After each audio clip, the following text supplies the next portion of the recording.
Hello everyone, peace of Christ to all. Today we have a very important topic and I would like you guys to listen carefully. And this is my message to the Muslims who always get upset from me, and I understand. I'm not expecting you to be happy from what I'm doing, but this is my challenge to the Muslims, is to use their brain and not to judge before you listen carefully. And I do the same to the Christians. Don't judge Islam in a negative way until we prove that it is negative. And you better do that yourself, not based on what I am telling you, which means if anything I say is not based on Islam and it's not convincing, you better search yourself and find the answer. You know, Muhammad, he always faced a big failure in his mission. Many people, they would think that Muhammad was victorious. Muhammad was victorious only when he started using the sword as a gang to enforce his belief and his religion. However, he was really a big failure in his mission. Look what Muhammad he said as an example in this hadith. This is in Sahih al-Bukhari, and this is very authentic hadith. He said, had only 10 Jews amongst their chiefs. Believe me, by the way, you see, this is the Muslim translation. In the Arabic, it doesn't say amongst their chiefs. It says only 10 Jews. Actually, let me show you the hadith in Arabic, just to show you that Muslims, when they translate, they have no dignity and they false fiction things. Because the point of saying, if 10 of their leaders believe in me, and if the hadith doesn't say that, it's mean this is a fiction, this is a fabrication, and the Muslims are the best to fabricate because they assume that you do not know Arabic. Therefore, you know, we can lie to you and you have no idea how you will know. So if we go to the hadith, and this is the hadith in the front of my eyes, as you see it in here, this is the translation between two brackets. Always, by the way, when you see between two brackets, it means the Muslims are telling you, they are telling you, we are lying. Okay, we are adding things. So it doesn't say in the hadith that. This is why they put it between two brackets. In Arabic, in front of me, it says, لو آمن بي عشرة من اليهود لآمن بي اليهود. So Muhammad saying clearly, if only 10 of the Jews believed on me, the Jews will believe in me. So Muhammad, he was not able to make not even 10 Jews believe in him, not 10 leaders as it says there in the translation. So why Muhammad he failed to make the Jews believe in him? Now for sure the Jews, they've been taught carefully about who can be a prophet of God, who cannot be a prophet of God. Not because only the ethic, Muhammad he don't fit with the ethic, not because Muhammad is not from the Jewish lineage, not because Muhammad he has no miracles, but Muhammad he has no prophecy to be a prophet anyway. Like, it's funny that Muslims, they call Muhammad a prophet, but there's no prophecy of this man. Actually, all his prophecy became to come a lie, not a true. As we remember in chapter Al-Anfal, verse number 65 and 66, where he said that 10 of you can fight 100, and then we find that was not a true. The Muslim, they went to war and they lost, and then Muhammad he make right away a verse after saying, Allah he found right now a weakness in you, so he enlightened your task. And other false prophecy, when Muhammad he said the moon is, the judgment day is near and the moon is split, and there's no moon split and nobody witnessed that. You see, when the moon is split, the whole world should see that, and historian around the earth, this is not something to forget to mention. This is the moon. And just to remind you, if the moon is split in Arabia, people in Europe, they will see it in the same time, because zone time is very close to each other.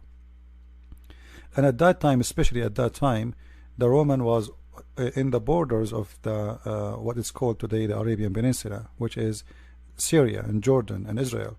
So we are talking about the same location, and yet nobody ever from the Roman or even the Persian or anywhere in the world, or even India. India is not far away from Saudi Arabia, by the way. It's just across the sea.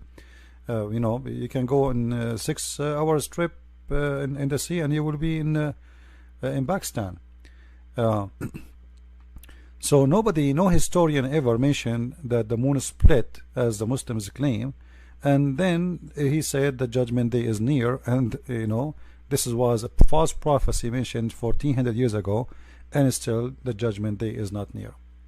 So when Muhammad, he said, if 10 Jews believe in me, the rest of the Jews will believe. Well, that's because there is no reason for anyone to believe in you, because you failed. You fail in every way, in every mean.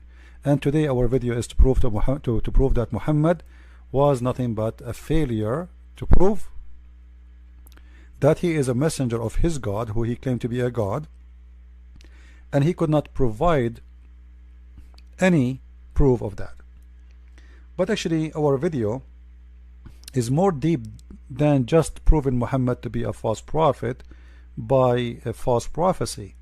There is more evidence that Muhammad was extremely a false prophet.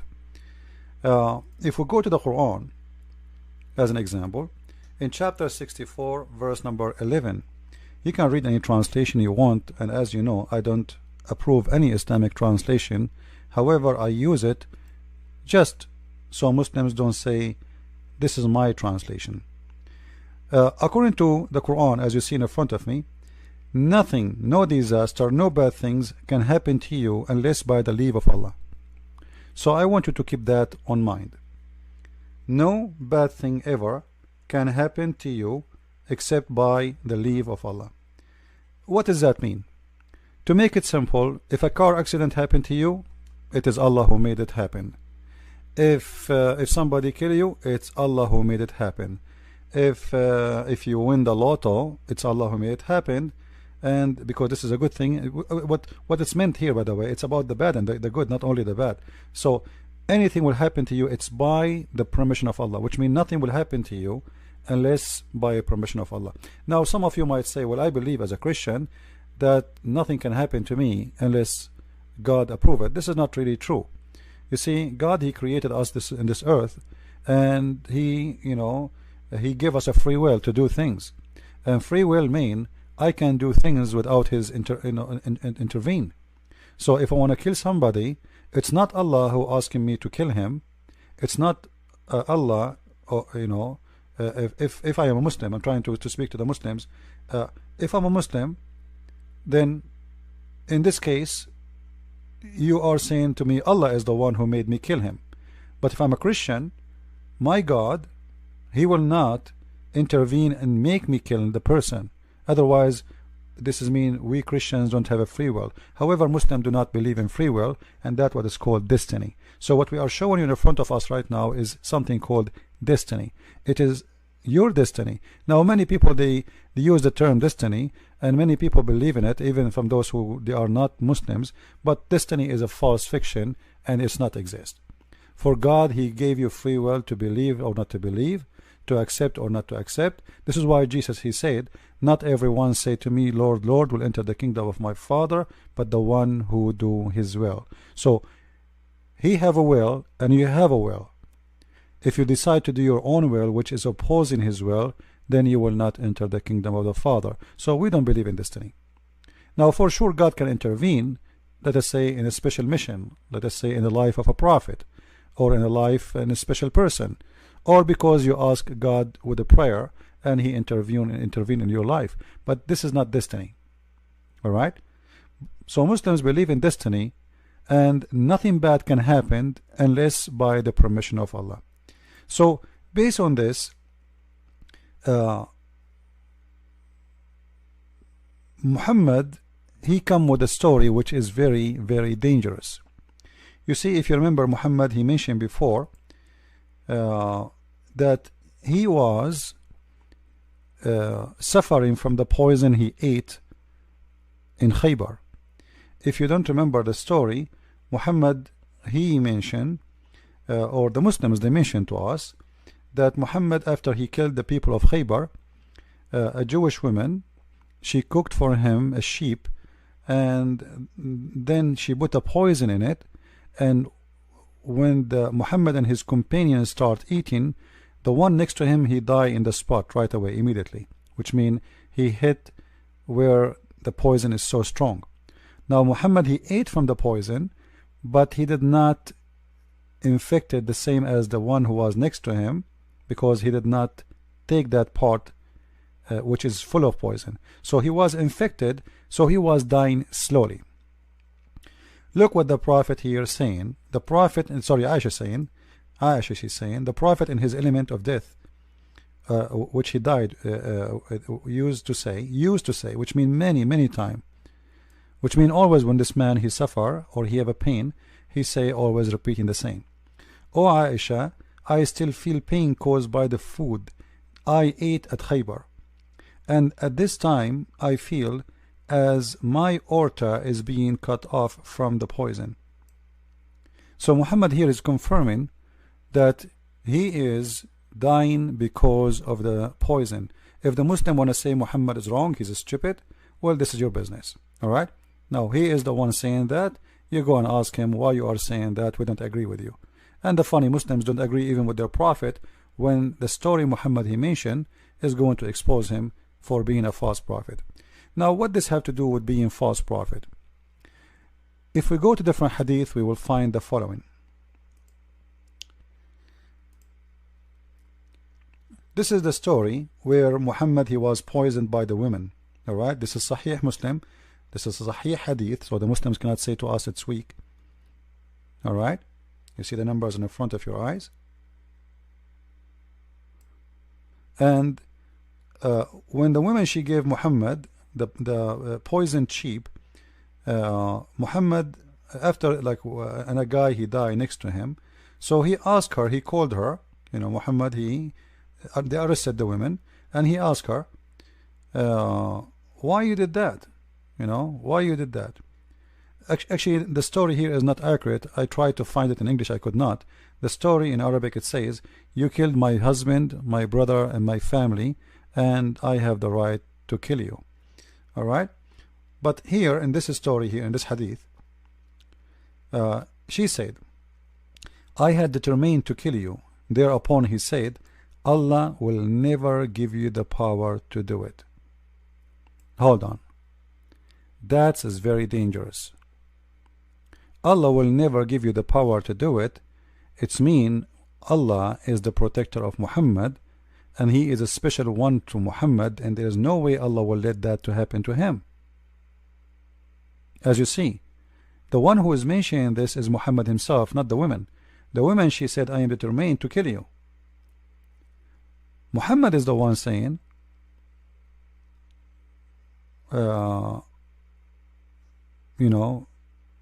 if I am, this will never happen to me, because simply I am a prophet of God. I am protected by God. Now the story here, they have many ending. Like here they say did not kill her right away, and some story they say she became a Muslim. Some story they killed her. It says they killed her because she killed his companion immediately, based on that poison. So there is many stories about it. All right. Now here, look what it says here, that they are mentioned even in this hadith that Muhammad he always speak about the poison is affecting his vulva sorry, in his artery, and always he is suffering from the pain of this poison. Now Muhammad, when he said Allah will never allow you or will never give you power to do it, and then we find this hadith where it says that the food I ate in Khaybar is killing me, the poison I ate in Khaybar is killing me. That's mean Muhammad is he made a false statement in that story there. Do you see what I'm saying? If he is saying Allah will never allow you to do that, but as we see, the result is the opposite. The result is it happened. Obviously Allah, He allowed it to happen if Allah is exist. Then Muhammad and the Muslims need to explain to us how Muhammad, he claimed that he is a prophet of God, and he don't say anything unless it's coming from God, and then he say two things contradicting each other. Actually, the story is more deep than this, because there's many hadith about this story, as we see in front of us here. I will try to make the text bigger in this page. All right, you will see the woman when she killed Muhammad. This is one of the hadith. You see, there's many hadith here in front of us. He asked her, why I wanted to kill you. He said Allah would not let you do that. They said, shall we kill her? He said no. Now in different hadith right away it says that they killed her because they have a disagreement about if they killed her or not. Then as you see here, the report differ as to whether or not she was killed. It seemed that the Prophet etc. did not kill her at the first, but then he killed her later. Alright, so in the beginning he did not kill her right away, but then he executed her, alright, for a punishment. Now the question here, the you know, in the story, when Muhammad, he asked her, what made you do that? Look what she said. Read with me please. We wanted to know if you are a liar, in which case we would have got rid of you, and if you are a prophet, then the poison would not harm you. That's extremely dangerous. Let me be sure it is more clear for you guys in the screen. Let us do it this way. I'm making the text bigger so you guys can see it better. All right,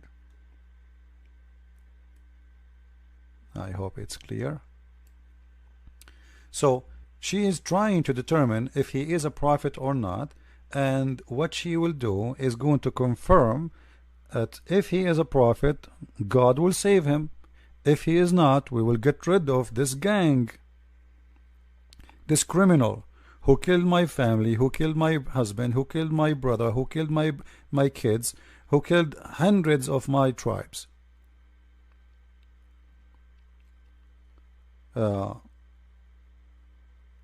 Then you will see the hadith continues saying the Prophet used to feel ill because of this food. Do you see it? Used to feel, so the poison already made a damage and Muhammad was dying slowly.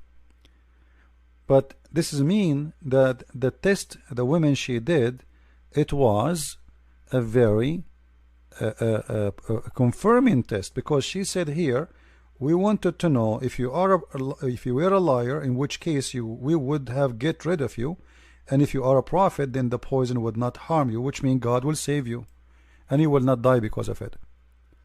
But Muhammad, he confirmed that he died because of the poison.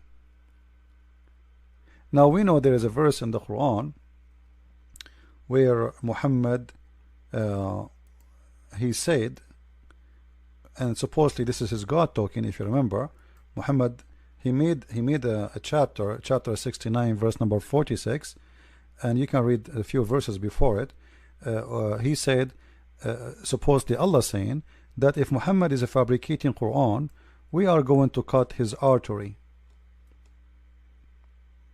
Alright, now if he is, this is a message we send down from the Lord of the world, which is very strange, and the proof that Islam is nothing but a scam, because if the one is talking is Allah, why Allah is saying this is a message sent down from the Lord of the world? Who are you, the one is talking? I thought you are the Lord of the world. And then if the messenger were invent any saying in our name, we would certainly seize him from his right hand, and we should certainly then cut off his artery of his heart. But hold on, this is exactly what the hadith is saying. Muhammad saying, I feel my aorta is cutting off.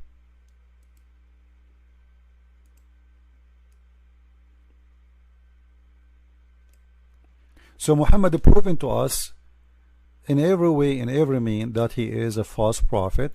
Even the action proving it, even the promise he make proving it. Because when you say to the women, Allah will never allow that to happen to me, Allah will not let that to happen to me, Allah will never give you power to do it. Why Muhammad is saying that? Because he is a prophet. And this is exactly what the woman she said to him too.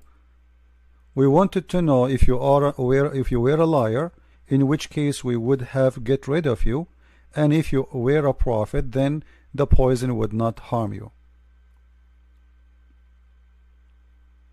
And you see the hadith reported. This is a very strong hadith in many locations, in many books, the same story. All right, she said, I wanted to see if you were a prophet, then Allah would tell you about it, and if you were not a prophet, Allah would be rid of you. That's mean Muhammad, he fell into the test. And the funny Muhammad, he says, if you eat 7 ajwa a day, which means 7 palm tree fruits a day, no poison can affect you and no black magic can affect you. And later we find that he died in poison, and he is eating 7 ajwa a day, which is additional proof that he is making up lies about eating 7 ajwa, and you will be saved, nothing will affect you. Now as long we prove in the Quran that every bad thing happened to you by the will of Allah, and everything happened to you by the will of Allah, and even Muhammad, he made a hadith about it, as you see in front of you. You can see the reference. This is Sahih al-Bukhari, hadith number 6594, as you see here. All right, here Muhammad is speaking about that any, a human being is based in his destiny. So a human being of you will be doing the will, like his own work, his own deed, until there is a cubit between him and heaven, and then he will go to hell, because Allah, he will change his course, and what is written for him in his destiny will take over. So the one who will go to fire, he will go to hell, to heaven, and the one who will go to heaven, he will go to fire, because at the end of the day, it is not your deeds, it's not your work, it's what Allah wrote for you. But this is mean that what happened to Muhammad, as we showed you even in the Quran, that no bad thing, no harm can happen to you unless it is the permission of Allah. That's mean the death of Muhammad was happened by the order of Allah. Anything happened to Muhammad, it was by Allah. You can read any translation you want, but it's very clear.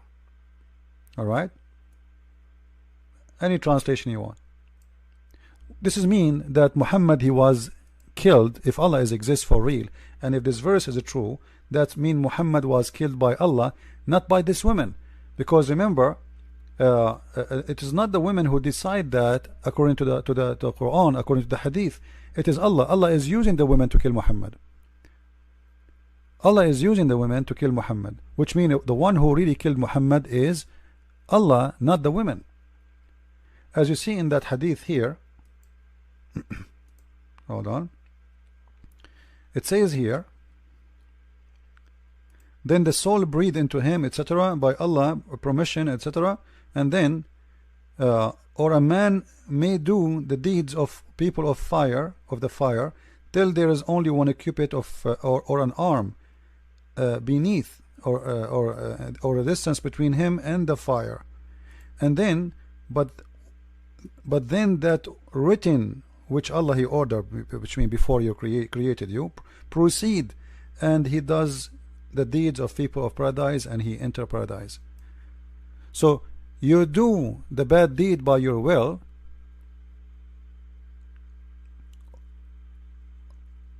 what is going to take over is the good deed of Allah will take you to heaven. Why? Because Allah, he decides for you where you will go. Are you getting the point? So all the first bad deeds you did is going to go, is gone, because simply Allah is going to overwrite your deed, because he wrote a destiny for you, and as long his destiny is you go to heaven, then he suddenly you will start doing things will take you to heaven. So doing the good things here, it was not your own permission, it was Allah destiny. Same, you will see that the same person who was going to go to hellfire, to heaven, you know, he will go to hellfire. Then, and the man may do the deeds of people of paradise till there is only one cupid between or two between him and paradise. Then that is written, proceed, he does the deeds of the people of fire and enter it. So the question here, as long it is the destiny of this woman to kill, as long there is no bad things can happen to any Muslim unless it is the permission of Allah, as we see here.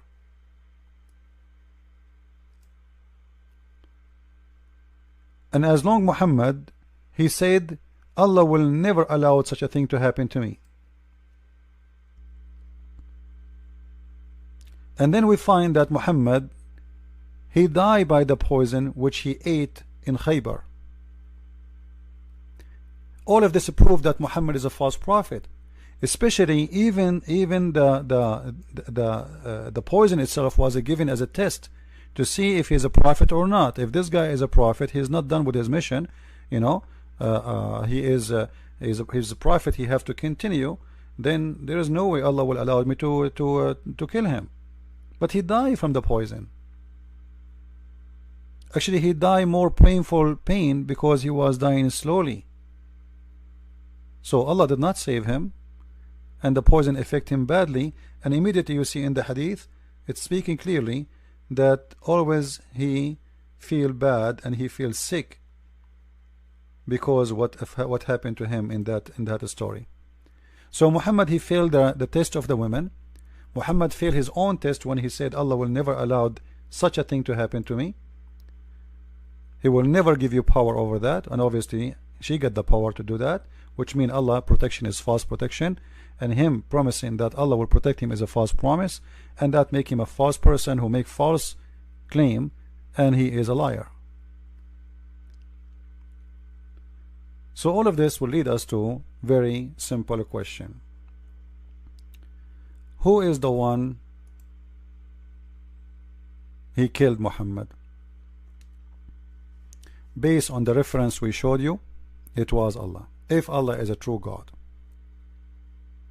Based on my understanding, Allah is not exist, and the one who killed Muhammad was a woman, and Muhammad, by saying all those statements about himself from his own mouth, Allah will never give you power, Allah will never allow such a thing to happen to me, and you know, I'm protected, and there's no bad thing in this earth can happen without permission from Allah, and etc. And then we find that he died by the poison of this woman, and this woman, even she said clearly that this was a test to see if you are a prophet or not. If you are not a prophet, you will die from the poison, and if you are, your God will protect you. And all of those things gave Muhammad failure in every way, in every mean. So I wanted to share this video with you, and at the end of this video I would like to remind people who ask me how we can help in donation. Simply, the donation is very simple, guys. We have this address. You can go here where you can share your donation. You can start with $1 a month, which means $12 a year. Consider yourself inviting me for a cup of coffee to help us in our mission. However, if you are willing to do more, it's up to you, but this is how it starts, and you can cancel it anytime you want. Now the website is very easy to work with. You can cancel anytime your donation, and you can edit it, which means you can increase, you can decrease. Let us say you said this month I want to give $1, next month you said I want to make it $2. You just log to your account and you can change. And even you can log in by using a nickname, which means even from my side I will not know who you are. The information you enter about your finance is going to be between you and the company, not me.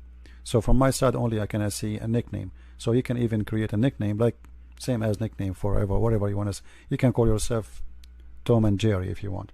So it's very simple, very easy, and we appreciate those people who they are helping us. And I will see you with more videos. Christ is Lord, Islam is false. I mean to that. Thank you.